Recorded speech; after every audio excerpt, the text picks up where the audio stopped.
Dyer's Daily. So for those that have been collecting vinyl records for maybe 20 years, maybe you started it 20 years ago or around that time. I started it, in about 2003 time? And I'm sure people will remember a time when people were throwing records at you if you collected them just to get rid of it themselves because it wasn't seen as something that was particularly valuable. And I have picked up a fair few records over the years because people have cleared out houses or people just don't need them anymore. And sometimes the records that would come my way were a little bit unusual.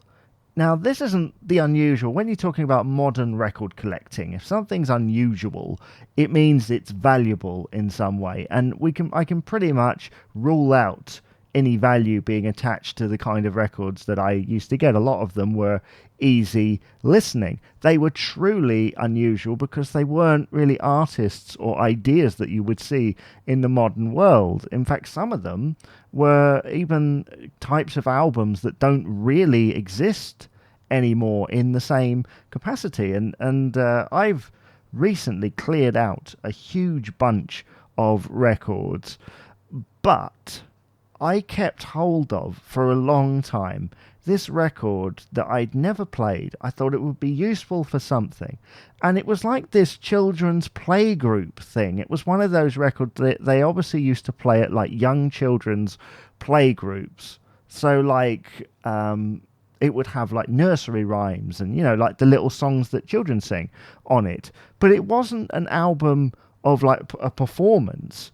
It was like an activity record. So you'd have a lady playing the piano. I assume it was a lady. I think it was a lady's name on there. You'd have somebody playing the piano. And then about halfway through the tune, you would have a silence where I suppose you're supposed to be singing along with it. It was obviously for groups that didn't have their own piano player. And then it would start again. And then it would stop. And then it would play another tune. And then it would stop. And then it would start again, and then it would stop. And it did that, and I must tell you, it is one of the eeriest things, because if you're not singing along with it, and you're just hearing the piano, and the piano stops, and then continues where the singing would have been taking us.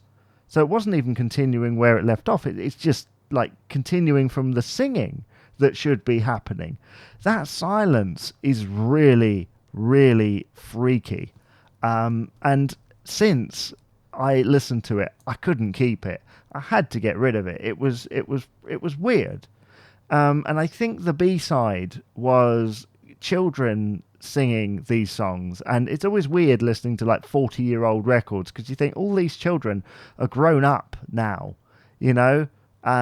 and some of these people probably don't even know that their voice is on a record somewhere. And there are songs in there that I didn't even realize were a thing, and things that haven't really stood the test of time, stuff that we don't sing anymore. So really, that is the freakiest record I think I've ever owned. And I've owned some weird stuff. What's the freakiest record that you've ever owned? What's the eeriest thing? What's the weirdest thing? And again, when I say weird or unusual, I don't mean like in terms of value, as in it's not found very often, like a rare Beatles record. I'm talking about weird ideas, weird concepts that don't really exist anymore. That was my experience. I got rid of it. I gave it away to somebody. Hopefully, they're enjoying it as much as I did. Dyer's Daily. Thank you for listening to this episode of Dyer's Daily with me, Jamie Dyer. Please remember to rate, comment and subscribe on your favourite podcast provider.